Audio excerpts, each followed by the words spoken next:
in Atlanta. But nobody ever beat you personally? No, I did have one experience, which was a relatively minor experience, but it still lived with me a good deal. When I was about 8 years old, I was in one of the downtown stores of Atlanta, and all of a sudden someone slapped me, and the only thing I heard was somebody saying, "You are that nigger that stepped on my foot." And it turned out to be a white lady. And, of course, I didn't retaliate at any point. I finally went and told my mother what had happened, and she was very upset about it. But at that time, the lady who slapped me had gone, and my mother and I left the store almost immediately. Can you remember at this distance of time why you didn't respond in any violent way? Was it that you'd already thought of nonviolence, or was it that you just didn't dare as a Negro to take any strong action against a white?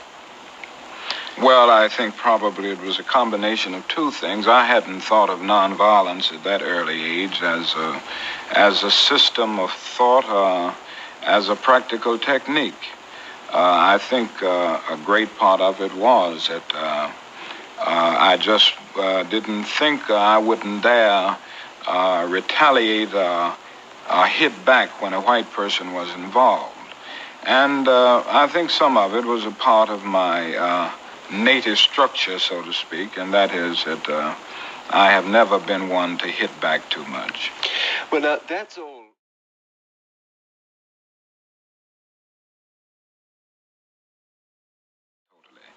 Have you, during this period, which must have been one of very great strain for you, have you felt frightened and even very lonely in your position of leadership?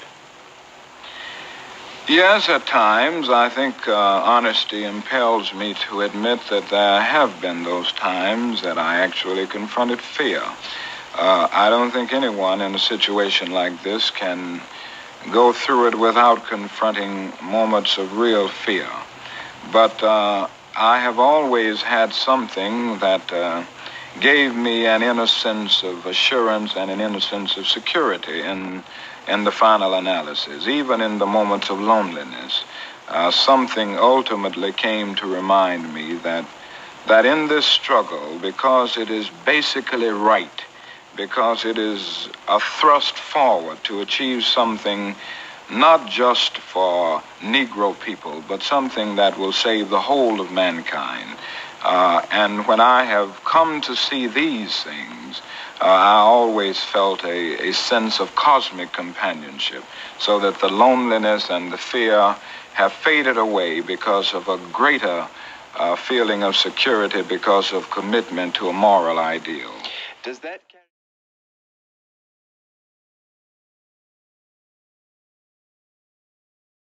Now, could you make more progress if your demonstrations were based on more direct action, on strikes, for instance, on a more direct economic threat, in the way that some of the African people struggling for independence have tried to shape their destinies?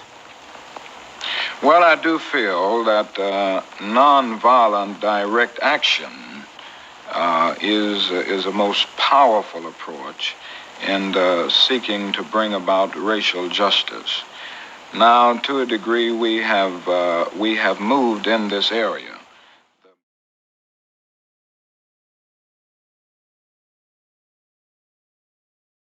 Them and participated in them. I understand exactly why you believe in nonviolence, but have you found it easy to persuade your followers that nonviolence is really the best method? I mean, there must be a great temptation to take a poke back at a white man who hits you. That is true, that it is difficult at times to convince people that this is the best way.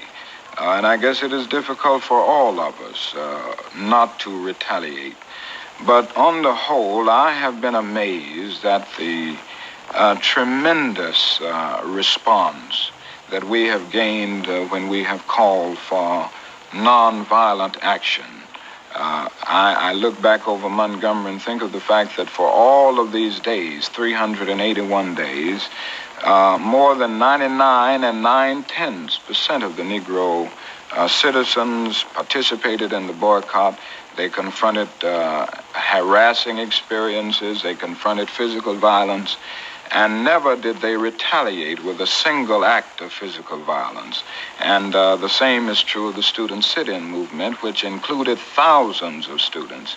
Not a single, I would say very few, retaliated with physical violence. So that even though it is difficult, I think we have been able to get this method over in a most significant way.